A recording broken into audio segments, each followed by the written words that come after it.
And now, introducing the one, the only. Let me introduce to you lively talk with successful people, barely filtered. This is the Jenna Ben Show. All right. Thank you so much for tuning in to the Jenna Ben Show, guys. I'm your host, Jenna Ben-Ami, and with us today, I have Bellator Featherweight with a pristine pro record of 17-0, just ridiculous, and an insane amount of accomplishments that we'll get into shortly. Welcome, AJ McKee. I'm so glad to have you on. Thanks for having me. It's nice to see you again. It's nice to see you guys. We go way back. I need to just give you guys credit because you and your dad really are like this huge influence in my life that moved me along this MMA path. I got to tell the story. So I don't know if you remember meeting me that night, but Arnold Chan and I came to your guys's, like, for lack of a better term, like amateur fight night. And it was hot and sweaty. It was at the Metroflex in Long Beach. There was no air conditioning. It was in the middle of summer and I'm in jeans. And I'm like, oh, hell. So then I walk in and Arnold's like, okay, don't look in that direction. That guy's MS-13. Don't look in that direction. That guy's this. And so I've never been to a fight before. I've never even seen a fight. And I'm like, oh, where did you bring me? And he's like, no, I'm going to introduce you to Tone. He's got an amazing story. You should have him on your show. So he brings Tone over and then, you know, your dad, he can get along with anyone. So we vibe instantly. And I think you were doing some commentary or scorekeeping or something. So you were busy, but we met for a quick second. And then before you know it, you and Tone came on the show together and you were my very first MMA guests. And then like week after week, cause I had a co-host before and then I didn't know what direction to take the show. Tone was like, well, here, just take my guys. And so he literally saved me. And one thing led to the next. I'm getting credentialed with Bellator and the UFC. And now, as you can see, all of this stuff in the background is like, you know, from my past guests. And there's a ton more. I just couldn't fit. And those gloves, those Bellator gloves are from you and your dad. Yeah, they're in every show. Yeah. That's dope. You got a nice little collection going on there. It's beautiful. Whose belt is that? That thing's nice. I'm on a belt. The belt? I'm sorry. I see belt. Yeah, I see a belt and they light my eyes up. Mm-hmm. Like, so that is Frank right Shamrock's third championship belt from the UFC. Wow. That is wild. I'm not even smiling. That's so wild. That's crazy. That's you know nice. What? One day you and your dad will come and check out the studio and we'll have to like have you try it on and stuff. It's so cool. It's so heavy. And there's this, what is it? The lining is that like white, like wool. I can't remember. The shearling lining. Yeah. And they're handmade. He told the story when he came on the show. Belts. Those belts are hard to get. Those things, like, even for me, myself, like I prefer the old UFC belt. The new belt, like, I don't like it. You know, like it's cool and all, but I like that old UFC belt, like the one Rampage has is butter. Yeah, I feel honored to have it in my studio, and I don't know. Every show, everyone like people kind of do that. They're like, "Wait, whose belt is that?" Whose belt is that? Definitely, because that's like, you know, he's had so many though, but for his third, that's a nice piece to have. Yeah. I really like you, shoot. we became friends after he came on the show. You know what, AJ? I met him at your fight. The fight where you knocked out 𝘥𝘮𝘭𝘭𝘪𝘰 in 8 seconds. Yeah, he was there. Yes, and it was actually Landless, the referee, who was like, "Hey, Jenna, come meet Frank." And it's so funny how things unfold, you know? Yeah. Larry, dude, I miss Larry. I haven't seen him in a minute. It's like older my dad. He's been on my head since I was probably, man, I'd say like 8. I used to be running around certain little shows. He'd be like, "Hey, better be good, boy." He gave me this cauliflower ear. I lost it. Retarded kid. I wish I still had it. But it was like a little cauliflower ear, and all the commissioners used to wear them. They were the only ones that had them. And yeah, like as a kid, Larry gave me one. He's the best. Larry's a big inspiration in that game. You know what I mean? He's very cutthroat, says what he wants, and I mean, at the end of the day, everybody respects him. You know, he's a good dude. He's a really good person. I love hearing that. He's always been so kind to me, and like you know, I'm very open with my audience. I haven't been doing this for the longest time. I knew nothing about the sport before I got started, you know, and then there's people like Larry and your dad and a handful of others who have taken the time to kind of coach me along. So I always show respect. Yeah, they're fire. I like my dad, man.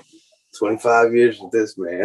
I love my dad to death. So, man, it's like my best friend, you know. He's, yeah. At the end of the day, he's always trying to help everyone and just push people in the right direction, you know. And that's what he's doing, you know. Since he found God, he's turned his life all the way around. It's pretty crazy. I know. He's been open. See, what I love about him is that he's the same person like every day of the week, no matter who he talks to. And that's what's surprising, because even when he went from being the crazy Antonio to this godly Antonio, he's still the same open, loud Antonio. So I'm like, damn, like that's really just my dad. You know what I mean? He's just that open, outgoing, loving person like that. Yeah. Yeah. I respect him so much. Okay. So you were just up in Big Bear with the Iceman himself, if I'm not mistaken. Yeah. What was it? So you were training with Chuck Liddell, or were you shooting, or what was it? Well, we did the McKee down. We did the McKee down at Metroflex, but we're gonna start snowboarding and shooting guns together and doing a lot of stuff. Man, Chuck's one of my favorite fighters since I was a kid. You know what I mean? So when I finally got to meet Chuck and then I got to work with him and like actually spar, I was just like, man, like it was fun, you know, like just to be able, like, that's one of the GOATs. You know what I mean? I don't care what anybody says. That man's put on some of the greatest show the sport has ever seen, you know, just like Rampage. So like these are like people that I've grown up around, and just I take little things from each fighter, you know what I mean? And I feel like that's what's kind of perfected my craft in being such a well-rounded fighter. Like, I'll take the right hand from Chuck, how he'll step back and throw it over the right. So when I go orthodox, I know how to throw that right hand. You know what I mean? Rampage, I'll take something from him. You know what I mean? You just kind of pick up certain things from different fighters. And I don't know, Chuck was one of those fighters that I had always kind of admired from a distance, you know, because I never really knew him. It was more Tito, Randy, Mayhem, you know what I mean? Rampage. My dad had a lot of guys just coming in and out of the gym, but I was always there with him, you know what I mean? So to be able to see them compete with these other high level caliber athletes, and I'm like, yo, that's Chuck, you know? So then when I got to work with him, I was so stoked, man. And then, I don't know. I wish my dad would have got to work with him sooner. You know what I mean? If my dad would have got Chuck three years ago, I feel like Chuck would have been, he could have been a whole nother monster, just because of like the progression that we had in 6 months working with him.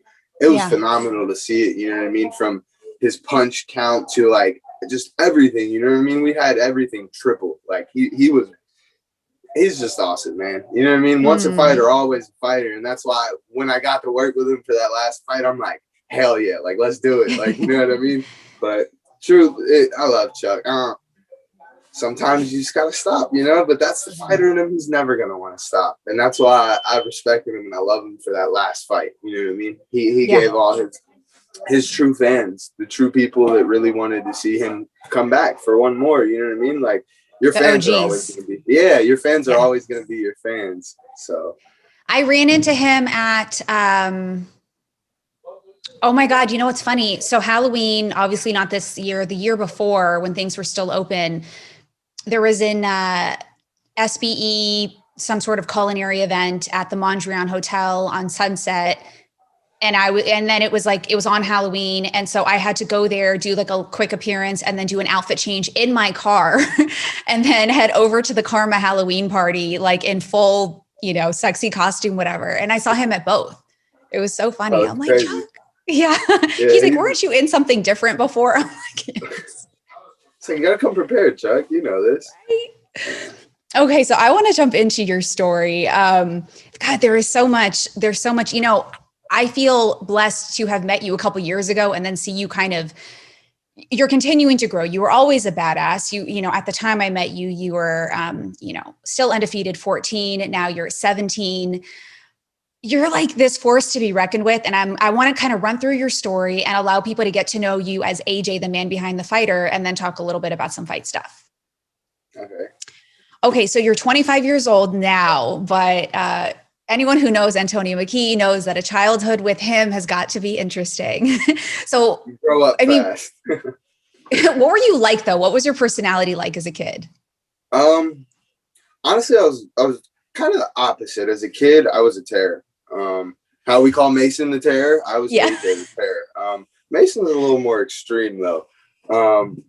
I was just all over the place. I was the kid that bounced around from every group at high school. You know, I went to Long Beach Poly, so like my high school was, I think the graduating class was like 2000 or something. So the school, that's just the senior class. You know, the school was huge. So I'd be here, basketball court, over at the culinary, the cooking kids, and then I'd be over here, over with the Samoans playing tongue, and then I'd be over here playing rugby. Like, you know, I was just all over the place. And I don't know, I felt like that comes with my dad, you know. It must be something in the genes, the genetics, because he's the same way, you know. When we bought our first house, he just tore the entire house down and remodeled. So with me, I'm kind of the same way. Just getting older though, I was a skater, scooter, biker. Like I did it all, you know what I mean? Now I surfed a little bit with my cousin. Now I'm snowboarding. I'm in full snowboard mode. Don't tell anybody, but your boy's throwing backflips on the snowboard. Like it's fun. I love it. Like I'm about to try to quit fighting to get sponsored snowboarding. Like, so, can you please insure your body somehow, because we got to protect this. Yeah. I think that's the next step. Yes. Okay, so it seems like, did you always know that you wanted to be a fighter though? Because you dipped your hands in many pots. You had a lot of confidence, it sounds like, by the way, because to be able to jump around different groups, I think, and not have that fear of like, I need my security blanket or my safety, it says a lot about you. Yeah. I think that just comes from growing up with my dad. You know, I always see him socialize. He's always been a businessman running things. So I'd always see people come and go, and he's always interacting with people, you know? So I feel like becoming a people's person that's kind of a key to life at some point. You know, if you're not a people's person, no one likes you, then it's like, all right, just go crawl in your hole and stay there. You know what I mean? Yes. So, I'm very to myself as well, but I'm learning to open up more, you know, when it comes to emotions and feelings. That's when I become a clam. I'm just like, whoop, AJ's going to sit here now. Let's assess the situation. You know what I mean? So I don't know. I don't know. I just try to stay open, you know, help others and guide people, you know. The younger generation is for us. So, I'm always giving back, always learning, you know. I remember at one point I was the young one in the gym, and now I'm the fucking older one. I'm like, what's going on here? I was the youngest person in the gym for 20 plus years, you know what I mean? Now I'm the older one, and like things are changing. But I would say I just kind of knew I always wanted to fight, you know. Seeing my dad fight, seeing and being in the gym with fighting. I get kicked out of school for some dumb stuff. Probably my fault, but I'd get kicked out of school, and then it's like, all right, I'm gonna go to the gym then. Like, you know, like I'm not gonna sit at home. So it's like my dad's not gonna let me sit at home because he knows I'm gonna play video games when no one's there. So it's like, all right, I'm gonna go with you. We just go to the gym, you know. So I don't know, just always being in the gym, and then wrestling was my key core. You know, that was my discipline in the sense of life. Like that was my direction, was wrestling. So we were at a lot of tournaments just on the weekends, you know. I feel wrestling played a big part in my life. It shows you discipline, you know what I mean? You got to make weight. You have to eat right, you know what I mean? You can't just, and at the same time, you're being competitive, you know what I mean? Nobody wants to take second or third. Like, you want to go be that kid that beat up everybody at the tournament. Yeah. So it's like, I don't know. That just goes back to like being a man too, being like humans, you know what I mean? Like everyone wants to be that top dog. So, even as a child, you know, we wrestled, and I wouldn't say wrestling was my thing. I was that long, lanky kid just out there doing weird stuff. Like Joey, my cousin Joey, he's the definition of a true wrestler. 133, you know, 4-time NCAA champ, like never lost. Like he knows how to wrestle. You know what I mean? He just goes. He's got good takedowns. Versus me, I'm out there just leg riding, stalling kids out, thinking in my mind, you know, just kind of like relaxing. But Big Joey was on Little Joey for wrestling more. He pushed him in a sense. You know, my dad kind of just let me do my thing. And that's why I feel like I was just kind of all over the place, scootering, biking, you know. He let me be free as a kid. He let me kind of do my thing. And then as I got older, high school wrestling career didn't go as planned, didn't go too great. Ended up getting disqualified my senior year. Supposed to win the state. Yeah, all kind of crazy crap. But you needed those lessons, right? Yeah, you know, so that's the good part. You know, looking back now, I'm like, man, all these wounds, like you learn from these, you know, you learn to get your shit together, to stop messing up, stop shaking the shortcuts, and just do things the right way, you know. And then when I went to college with Joey, I saw what he was doing. He was already in the groove from his work pattern from a child adolescent years, you know what I mean? He had been groomed to wrestle this way. Yeah. So he was there, and I was wrestling with him. I was doing good, you know. I was tearing up some kids. I lost by one point that I feel I didn't lose. I'm not gonna lie, I got pancaked, but I rolled him through and then came out on top. And the coach gave him 3 and then gave me 2 for the takedown. And like I ended up losing by 1 point for the wrestle off. So I didn't get to wrestle. But low-key, I couldn't have wrestled anyways because I was a red shirt anyways. You know what I mean? But it was still the point, like, I needed to beat the man. You know what I mean? Like, you got to beat that guy. So I was like, after the first half semester, I was like, man, Joey's tearing it up. Our whole team was tearing it up, honestly. Notre Dame was like, even D2, you know what I mean? They're D2, but we wrestled all Big Ten tournaments. We were, as a D2, we dueled against Ohio State. So, like, that said something, you know? And at that point, I knew. I was like, man, this isn't for me. I had, three injuries that year. I tweaked my knee, tweaked my finger. I'm like, this is too much. These boys are just brutal, you know what I mean? And it was from in the gym. This isn't even really from tournaments because, like, everyone everyone in that room wants to be that top dog, you know what I mean? Some days tempers will flare. You guys are technically not even wrestling. You guys are just clubbing each other in the head because, like, all right, the tempers are flared, so, like, the coaches got to stop the situation, you know?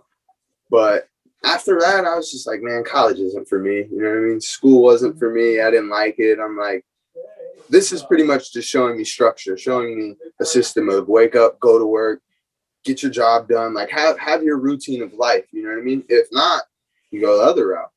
You know, right. You're going to be doing the same thing. It's just not within your control at that point. So I was like, all right, no jail, no school, no wrestling, fighting. And I went back to my dad. I'm like, hey, I want to fight. So he's like, all right, well, we'll get you some amateur fights. He's like, but you got to take this serious. He's like, you know, this isn't a game. This isn't like a fun sport. It's not like he honestly didn't want me fighting. He really was completely against it. And I'm like, all right, well, I'm going to be fighting in the streets. You know what I mean? I was already fighting in high school in alleys and stuff. Like, I just loved to fight. So, I don't know. He started doing amateur shows, and I wrestled at Cerritos College because I always wanted a state championship ring. You know what I mean? I wanted a state, like, I never got one wrestling. Joey had like 8 of them things. The boys iced out with rings. So I'm like, all right, I need a ring. Like, so I went back to Cerritos College, wrestled there for a year, won the state championship. I was going to stay for 2 years. I was going to beat my dad's record. He was undefeated there, but I lost one match there.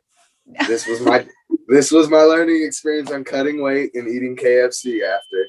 I don't know how Derek Lewis does it. Is it KFC eats or is it Popeyes? I think it's Popeyes. It's Popeyes. Good. All right, because the chicken sandwich is fire from there. Anyways, look, clearly I didn't learn my lesson. No, I'm sorry. But yeah, I had KFC, lost that match, and I was like, all right, there's nothing left for me. I got my ring, you know? Yeah. So I finished, so I was at cooking culinary arts school there. And like, I was like, man, like the fact that they're telling you can't mix this with this and you have to measure out certain stuff. I'm like, it's not fucking cooking. You know what I mean? You think you're going to tell Gordon Ramsay, don't be doing this, or the little chef dude, not, you know what I mean? You got to weigh that salt out. No, that's not cooking. Like, you go in there, finesse something, add a little to this, you figure out what tastes good, you know? And you learn your recipes. Like, so at that point, I was like, all right, school's not for me altogether. I'm cool. I don't need it in my life. Let me go fight. And yeah, I just started fighting. I think it was like 12 amateur fights. The thing even with amateur was like we were doing amateur as kids. Like we would go to the gyms and do gym wars. Technically, it'd be our gym versus your gym. They line you up. Oh, you two look the same size. Go, you two. You know, and that's how you'd match up fights. So that was that underground? Was that illegal? There was no such thing as amateur. Okay. There was no such thing. If we're gonna keep it real, MMA was such a new of a sport at the time. There was no such thing as amateur. I had never heard of amateur. And then when amateur came around and amateur finally started, amateur was you have to wear a vest and gloves. What do I have to wear? It was like a rash guard. You have to wear a rash guard and gloves.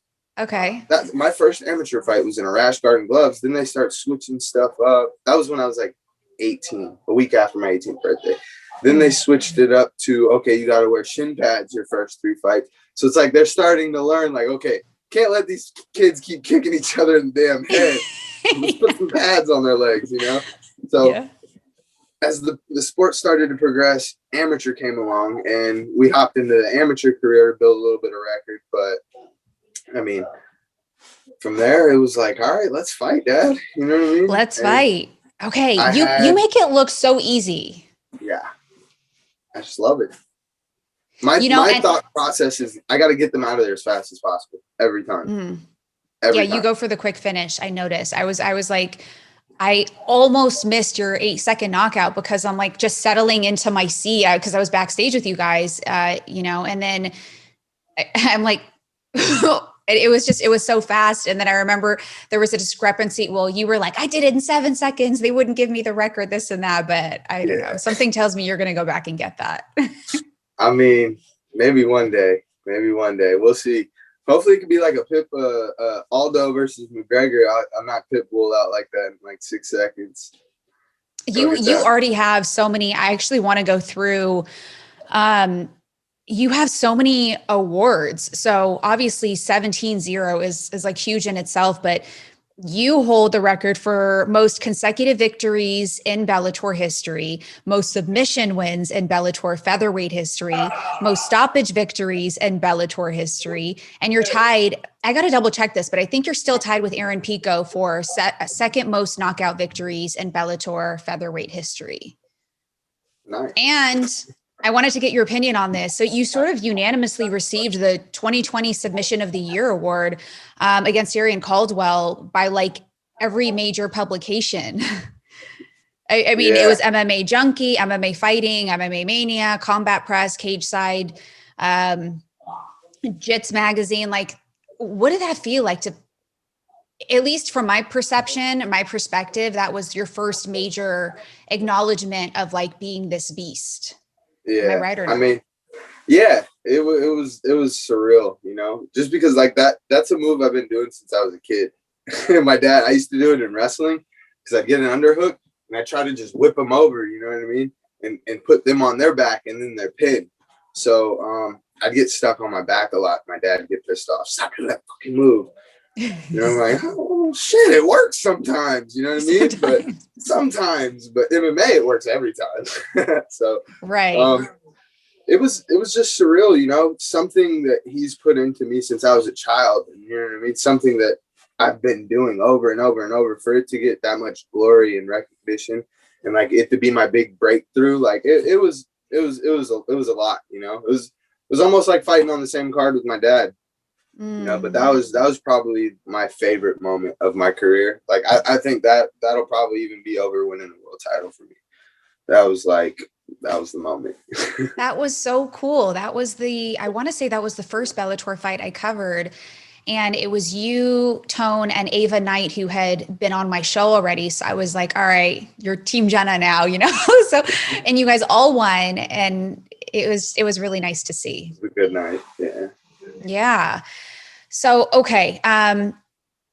Your fight. So Darrion Caldwell was on my show as well. Really nice guy. I was kind of curious about your relationship. He was very respectful when I had asked about you. I know there was some back and forth shit talking, as fighters do. It's kind of part of the game, but is there like anything real between you guys, or is it just, you're cool now? Nah, we're cool. You know what I mean? Like I said, it's like when we step in that cage, we're no longer friends. If we're entertaining the fans and we got to put on a great show and like make beef, cool. It's entertainment. You know what I mean? I always say that this really isn't a sport yet.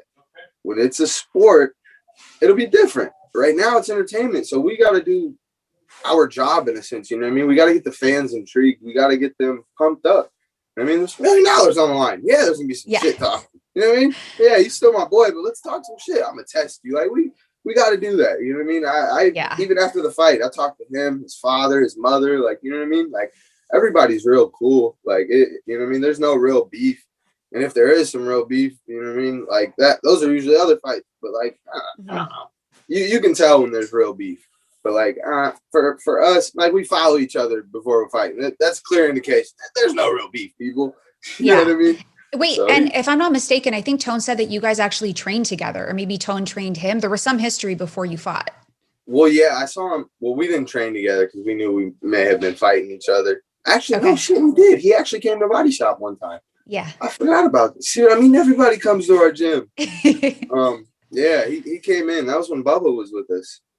Yeah, my dad, I don't know why the wrestlers love to train my dad. I think because they see his style. You know what I mean? They know that he can teach him how to like progress. You know what I mean? A lot of people, they're going to try to just teach you jiu-jitsu. You can't learn jiu-jitsu if you're a wrestler. You put yourself in a lot of bad positions because of where you feel safe at. So, yeah, I mean, shit, I already told him, I said, doors are open, homie. Come train. You know what I mean? Come go get that 30. They're about to do a 35-pound championship fight. Go get your title back, dog. You know what I mean? Yeah. Come train with the best. Go get that title and level up. You know what I mean? He don't like cutting weight. I think he should. That's from years and years of wrestling, cutting weight. I know the feeling. I'm trying to go up to 55s. You know what I mean? I get it. So. Wow. Okay. All right. So your fight with Darrion was that your first, there was no audience in Connecticut, right? No. Okay. So that was weird for you because you're very much a performer. Like you're good at what you do, but you're also good in front of a crowd. So you're kind of like that, very well-rounded, fighter that I think promotions love to see and promote. So, we'll see you hopping up on the cage, which they hate, but whatever. So what was it like this time? No crowd. I love it. I really think I love it. It takes it to a way more technical game. There's no crowd. There's nothing for you to thrive off of. So at this point, it's really how bad do you want it? We're going to see who mentally prepared for this, who is the real warrior, who wants it. You know what I mean? The crowd, there have been moments in fights where, like when I fought Pat Curran, fight was going great. I was keeping him at bay, lighting him up. You know what I mean? He couldn't find any openings. There was one time where the crowd started booing and I knew I wasn't tired. I'm like, well, let's turn it up a notch. You know what I mean?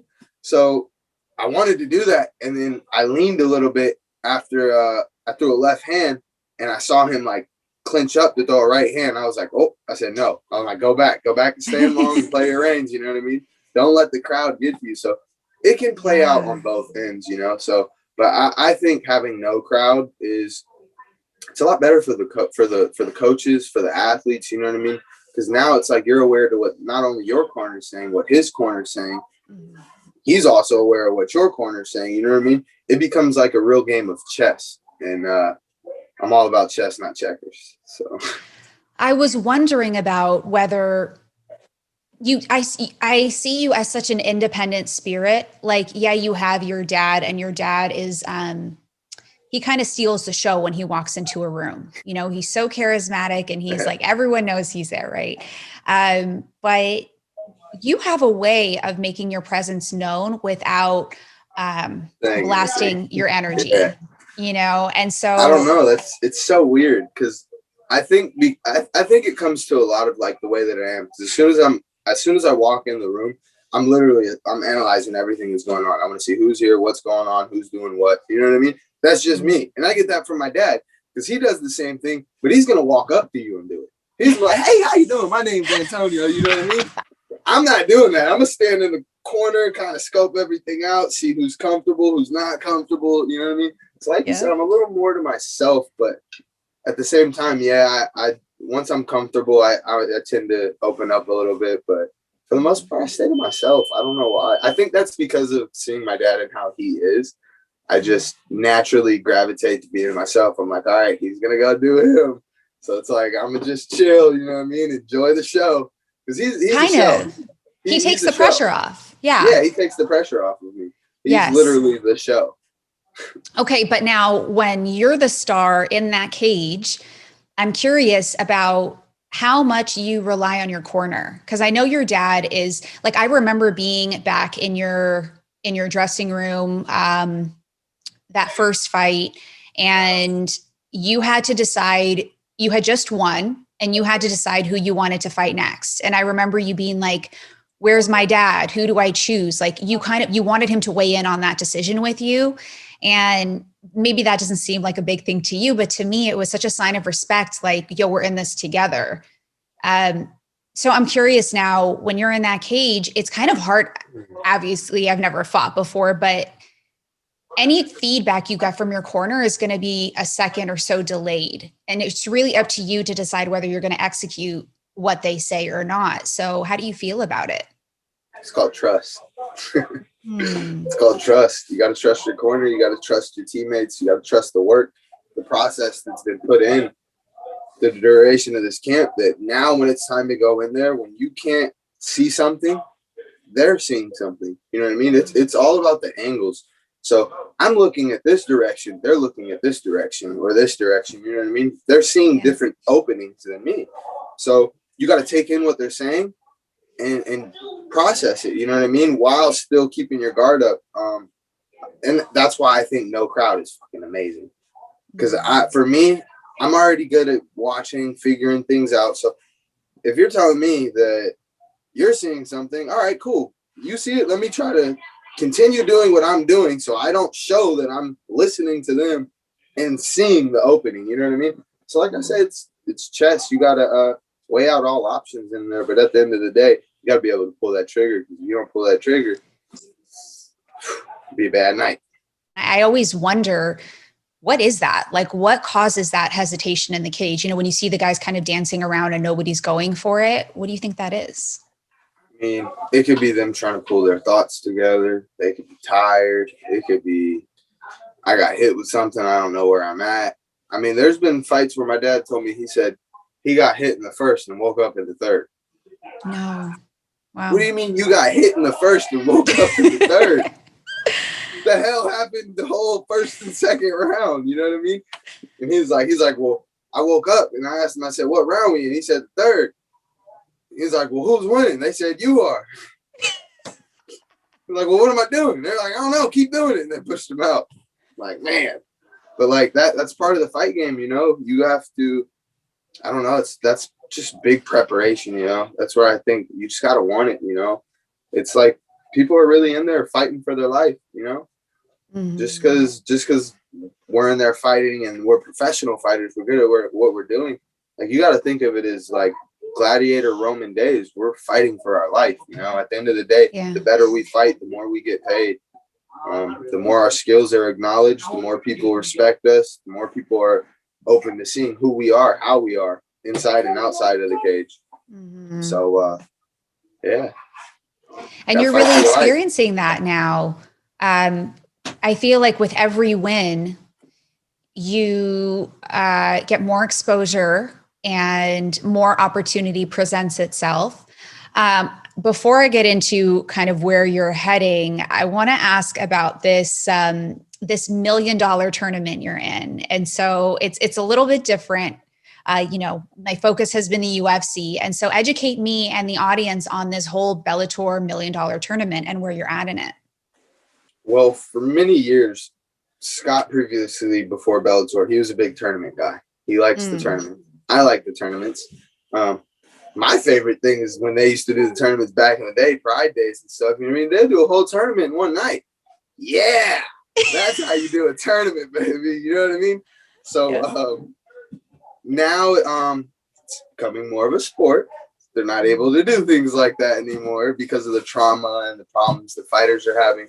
So now modern day tournament, stretched out a little bit longer, but he's still putting on tournaments, and it gives fighters opportunity to make a substantial amount of money. It's $1 million. For me, it's 7 O's though, 6 on the check and 1 on the record. So I got a little bit more to fight for, and yeah, I like it. It was 4 fights. The first fight, it was a 16-man tournament. The first fight, everyone had to fight to get into the tournament. I fought 𝘥𝘰𝘭𝘭𝘢𝘳. So for that fight, I told everybody in the back, I was like, I'm going to get. I had a lot of support there. It was Aaand. I had OT. I don't even remember how many people I had in my corner. There was probably a good 15, 20 people in my corner. Just from teammates. Arnold Chon was in your corner for the 𝘥𝘰𝘭𝘭𝘢𝘳 fight?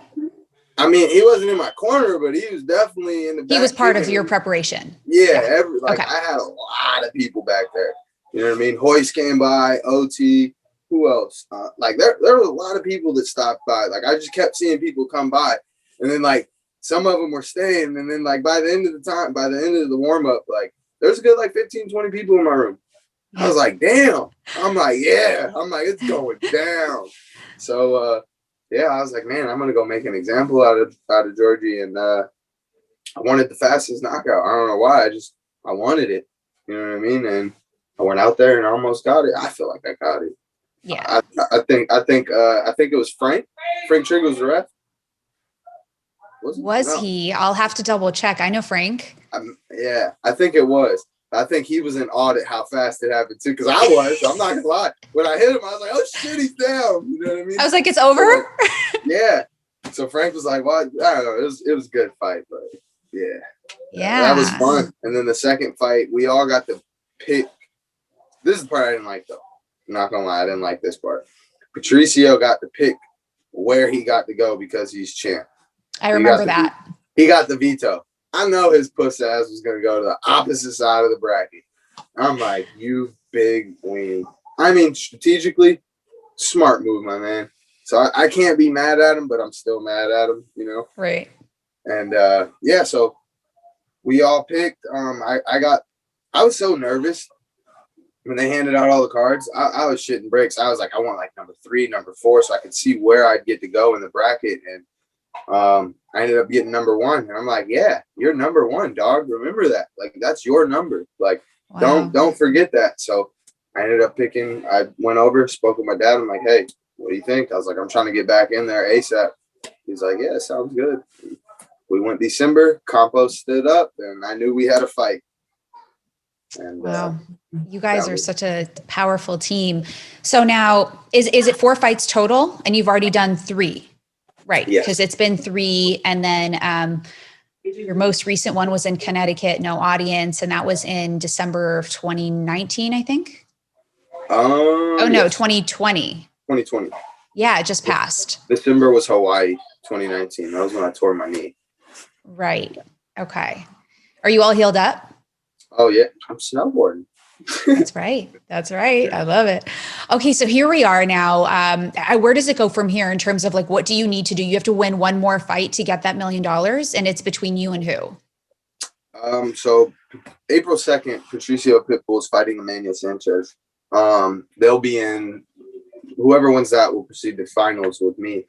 And yeah, so I'm waiting, patiently waiting, enjoying my little vacation and staying in the gym. What an honor. Now these 2 guys have to go duke it out to reach the head dog. That's incredible. Yeah. And I think that's the crazy part about the whole Corona situation and how everything's worked out and played out. Cause even though I'm not the champ, all my true fans and supporters that we know AJ's going in this as the champion. He's going in this to make a statement, to show up and still to show, to show that belt's mine. It's inevitable. I came for it and I'm taking it. Yeah. So they got to fight to get to me, but that belt's still on the line. It's over there, that I saw the belt. It's beautiful. It's not like any other belt. No one's got that belt with my name on it. And I don't think anyone's going to get it. No one can have it besides me because it's got my name on it. Where is it going, or where are you going to hang it? I don't know yet. I might carry it around for a little bit. Put it in the shower with me and all. You got to have the belt on one shoulder and like a boombox on the other shoulder and just roam the streets. If the gold Monster's got a gold boombox, I'm gonna do that. Are they a sponsor of yours now? Monster, yeah. Yeah, because you're rocking a lot of their stuff. I was meaning to ask you. That's amazing. I'm so happy that you got that. I feel like really only the elite fighters are getting sponsored by Monster. So the fact that they're sponsoring you, I think they see kind of what everyone else sees, which is you're going far. Yeah. You want to say hi? Come here. You're leaving? Yeah. Okay, come give me a hug and kiss. You're going leaving. I'm not leaving. I'm leaving in a little bit. All right, love you. Say bye. Bye. Bye. Give me a kiss. Love you. All right. That's Mason the Terror. Mason got so big. I wasn't sure if that was still him. Yeah. Yeah, no, he's getting big. Hey, be careful going down the ladder, please. Okay? Okay? Be careful. Mommy's calling you. Bye. Mom. Do you have any plans for the UFC? And I'm sure every interview this comes up. Where are you at with it? Obviously one day. Of course. Yeah. It's the Mecca. That's what's been programmed to be the sport. You know what I mean? People didn't even know what mixed martial arts was. People would say, do you do UFC? Right. So the marketing, the branding that's behind them it's genius, you know. That's the Mecca. That's where everyone wants to fight. You got to have one of them belts. If I do ever go, I want one of the old belts. I don't want one of the new belts. That'll be in my deal for sure. I wonder if they don't still make these, huh? No. That? Oh no. Hell no. That's like exclusive right there. Yeah. I think old school belts were, man, I honestly like the UFC belt. I prefer that one. Like I've seen the new belt and I've seen Woodley's and then Rampage. I like the old one. Yeah, I think there's 4 versions total, right? Yeah. Mm-hmm. Okay. Has anyone been dodging you for a fight? I mean, I know you're focused on this tournament. Yeah. So I guess I kind of I knew that from fights I've called for his name. He's dodging. He's worried about Volkanovski and all these other guys. Like, bro, you got an undefeated fighter hounding your name. Like, I'm drooling over it. You know what I mean? I'm just waiting for the contract. And it's nothing personal. Like, you have possessions of mine and I need it. Like I said, I'm going to be a champ before Conor did it. And then Conor did it. Patricio did it. Bader did it. All these guys are getting to do it. It's time for me to do it. And you will. I think there's something very scary about an undefeated fighter. You know, everyone I've interviewed has said that they've learned so much about themselves, but also their opponents through losses. And you're not revealing anything. Like you're not revealing any weakness, really. I am my weakness, you know. We are our biggest fights, you know. You work on yourself, even though I haven't lost, there's always a lesson to learn, you know. Every fight I try to pick something up. Like even the 𝘥𝘰𝘭𝘭𝘢 fight, after I threw my jab, dropped my jab hand down a little low. You know, you gotta assess everything. There's always something to learn in every situation. So that's something my dad taught me as well. You gotta always learn. If you're not learning from it, then you're probably gonna fall to the same thing. I think your dad is so good at sitting with discomfort and like you said, taking something from every situation and becoming stronger. You know, we've had long talks where I felt so empowered after, because he'll push me harder than other people. He'll be like, but why? But why? But why didn't you do that? Well, why did you do that? But why didn't you do this? But now Jenna, you know? So I love that. It's so cool that you have that, you know, and I know when it comes from your dad, I think sometimes it can get a little complicated because it's like, is it dad time or is it coach time? So, all right, I want to know, like, what's your biggest purchase so far and what's to come with the $1 million? So my biggest purchase? Come on, bro. I don't know. I'd probably say my car. I got a Honda that's house. House. Yeah, house. Yeah, house. That's the biggest I mean, by age 25, that's incredible. Yeah. Yeah. So whatever happened, you had that like backpack that had some sort of camera and would capture your day. What was that? It was IRL, so everyday real life time. It's kind of like a like Reddit in a sense. You know how certain Reddit live lines are live. So it's kind of the same thing in a sense. And yeah, it was my buddies. I tried it out. I'm probably gonna get back on it because I mean, we've got so much character in our gym. And now Rampage is back, so it's like we got a good group of guys, and they're all funny as hell. Yes, Rampage has been teasing me. Rampage Jackson, you come on my show, sir. He has been teasing me with an interview for like ever since Tone introduced us. I'm like, I'm waiting. One day. He has a fight lined up or what? I don't think so. Like I said, once a fighter, always a fighter. You just like to fight, you know. Take your time off, you come back. Take your time off, come back. It's life, you know. You live and learn the lessons, but I try to stay in it. You know, you gotta stay in it. So he's getting back on track. You know, we got him. He's looking nice. We got him fighting southpaw a little bit. Just mixing it up. You know, try different things. That's keep the mind progressing. Keep it on sharp, on the edge. For sure. Are there any UFC fighters that you kind of look up to that are current right now? Max Holloway, all right. That's okay. Yeah, it's like one of my dream super fights. That dude is cardio machine, great striking. Like that, I'd love to test my skills with him. He's pound for pound. I feel like he's one of the best. That dude's he's a beast. And then you got Khabib. You know what I mean? He's a 55 pounder. He's like same style as my dad. So it's like that'd be another one too. He's great champ inside, outside of the cage. Yeah.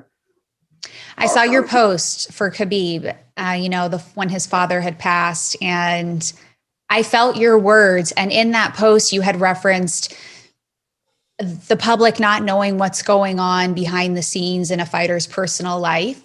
And I wanted to ask if there's any sort of struggles or experiences that you've had to endure that you want to share with people to kind of help them understand your story.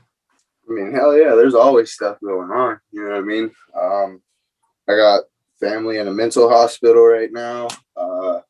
My last grandma, she just had brain surgery. She had a tumor in her brain. They took that out.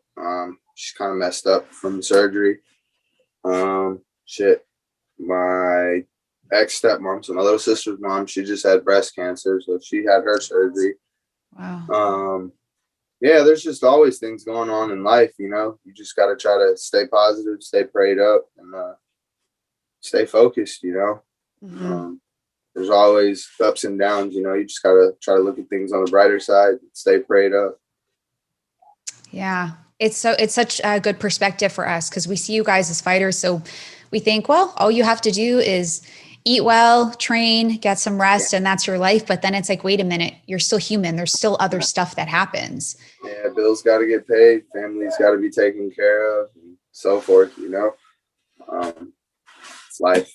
It's a fight, you know what I mean? Life's a fight within itself. Shit, you just got to stay strong, keep fighting, you know what I mean? What do you do to stay strong up here? Snowboard and everything else. Just other outlets. Just stay busy, you know. Try to stay busy, you know. I'm a very active person. I'm challenged at things that I can't do. So like this is my first season snowboarding. First season, and I'm already throwing backflips. Like hell, like this guy. All right, like I like it. You know, it's fun. I want to be better, but it's better than me getting on my Banshee and going to hit sand jumps. You know what I mean? On a motorbike, or going and hopping in my 700 horsepower Honda. You know what I mean? There's different things to do. You know, that are a little bit safer. So snowboarding. I mean, just got to know how to fall. I mean, shit, I'm good at taking impact for a living. So might as well try some snowboarding. It's been a good outlet for me, I think. You remind me of Rocky Pennington. She's a very successful fighter in the UFC. And she also has this lack of fear to try new things and I don't know. I think you're just you, so you don't see it, but I interview so many fighters and I can always differentiate between the ones that are like just full of life and wanting to go out there and experience new things and have no fear. And I think you're doing it right, bud. Thanks. Give us some inspirational words to the people out there who are maybe feeling a little stagnant. You know, COVID has been really hard on people for a variety of reasons, right? And everyone's been impacted financially. And then psychologically, we're trapped in our homes. Some situations, you know, my heart goes out to the people who have dealt with domestic violence. Even some of the animals out there are not getting treated very well. I would like to hear from you what words of wisdom you have for people who are struggling. Man, like I said, just stay prayed up, reach out to friends, people that are positive, you know, always try to stay in a community, a group, you know. It's nice to have someone there for you. So yeah, just reach out. If you don't have anyone there, reach out to someone, you know. I'm sure there's someone out there you can reach out to. Just have a nice talk, you know. Tell them what's going on. It's nice to get things off your chest sometimes. So yeah, reach out, talk to a friend, family, call someone, tell them you love them, and spread some positive energy, you know. Some messed up times, you know. It was Corona was definitely a little rough. I was recovering from knee surgery. I mean, there was points where I thought I was never going to fight again. You know, I'm sitting in my room. No one came to see me. No one came by to say, hi, AJ, how are you doing? You know, hope you're doing well. So, yeah, just spread some positive energy. You know, you never know what someone's going through or who needs a little hug or some help, you know. So, yeah, just be there for someone. I love that. Well, thank you, AJ McKee, for coming on the Jenna Ben Show. It was really good catching up with you. I would love to catch up in person. I was thinking of coming by the gym and then maybe just having a chat on the mat, and like maybe you could show me some moves because I'm, you know, long story, but what's that? I'll show you the McKee team. Yes, I would love that. Do you think I can learn it? Oh, it's so easy. You're going to be like, wow. Yeah. Okay. Pretty easy. All you need is underhook. I've also always wanted to do the flying knee. Okay. It was a little harder, but we could do it. A little harder. You need like a really strong core, right? It's kind of just the rotation in the hips you got to process and think about a little bit. Okay. All right, cool. Well, those two are on my list. I'm going to come by Bodyshop at some point and we'll catch up. Thank you for coming on. Give everyone your Instagram handle so they know how to find you. AJ McKee 101, one and the only one. And my Twitter is AJ McKee Jr. Snapchat, AJ McKee 101, and Facebook, AJ McKee.